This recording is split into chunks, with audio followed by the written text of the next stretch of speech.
What's up, everybody? Happy Friday. Hope all you had a great day so far. Let me get down to this fucking ass episode today. Today's episode of GH really pissed me off. Like, for the most part, Lulu and Dante, I'm sick of them. I'm beyond done with Lulu and Dante because all they keep talking about is babies. Like, it's annoying.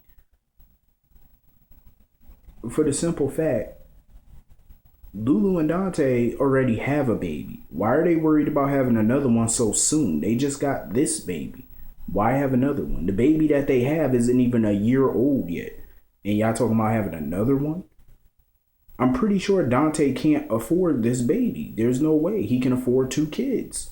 They're all living off of one salary. Dante's. Lulu, the Hornet Star, isn't making any money, far as we know. She hasn't rented it out. It's supposed to be some nightclub, but nobody's been there on screen, so how is it making money?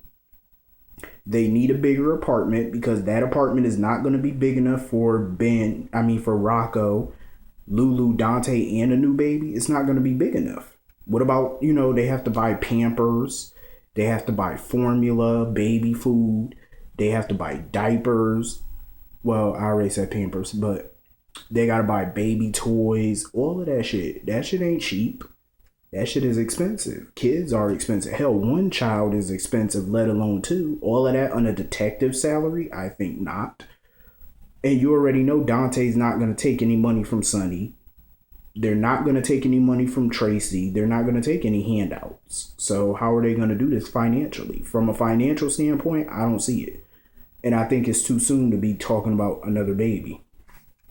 And when will Dante stop telling Lulu about his police business? Like telling her that the Jeromes got a drug shipment or something coming. Why are you telling a civilian that information? It's none of her business. She's not a cop. That's how you know this shit fake. Because only on TV could you tell a civilian about your case. Not gonna happen in real life. Real life cops cannot tell their spouses, their kids, their parents. They can't tell a civilian about their case. No details, no nothing. They can't tell you that. It's classified. Because it contaminates the entire case if they tell you. It messes up the case in a way if they tell you. Jordan. I don't know how to feel about Jordan. I like Jordan because with her on the show, she's sneaky and she's slick. And TJ is dumb. Like, come on now. She said she bringing in some product from Colombia or whatever. And he don't have a suspicion about that. Like, he did call her the female Scarface though. That was funny.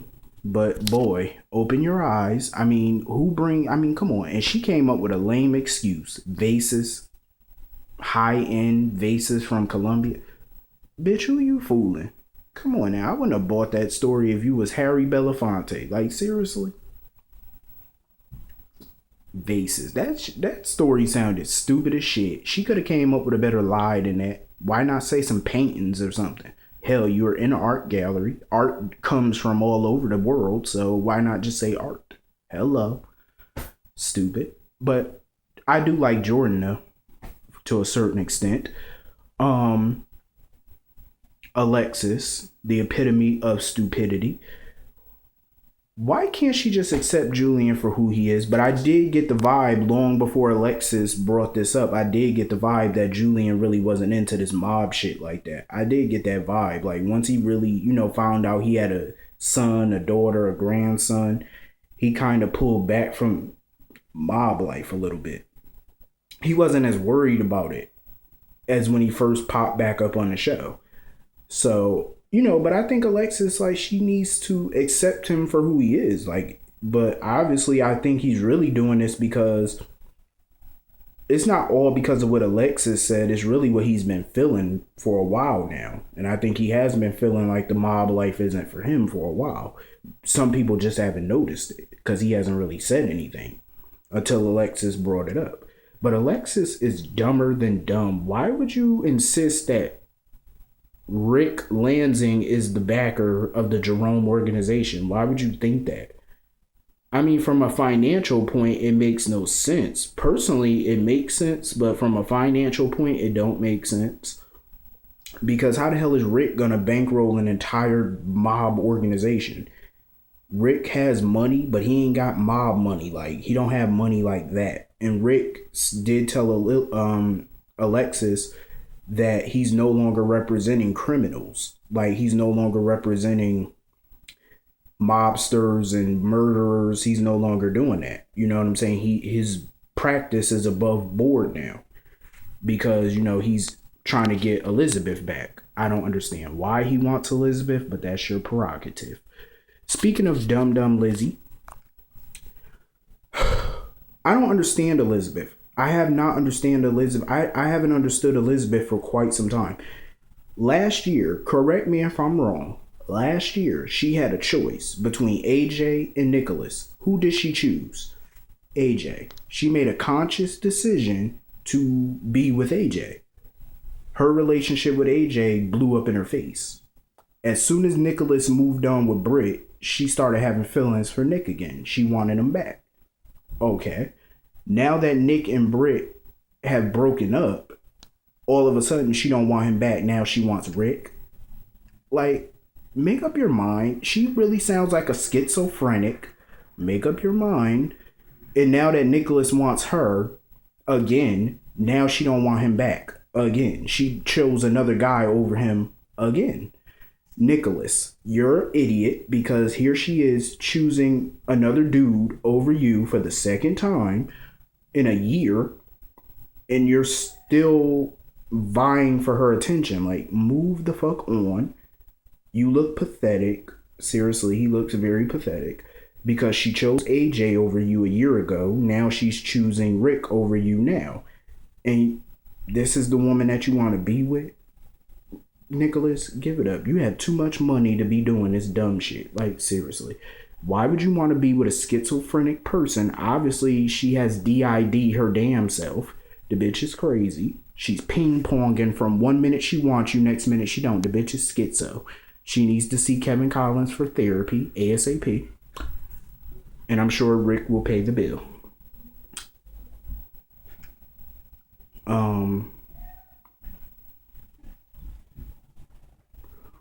Speaking of stupidity,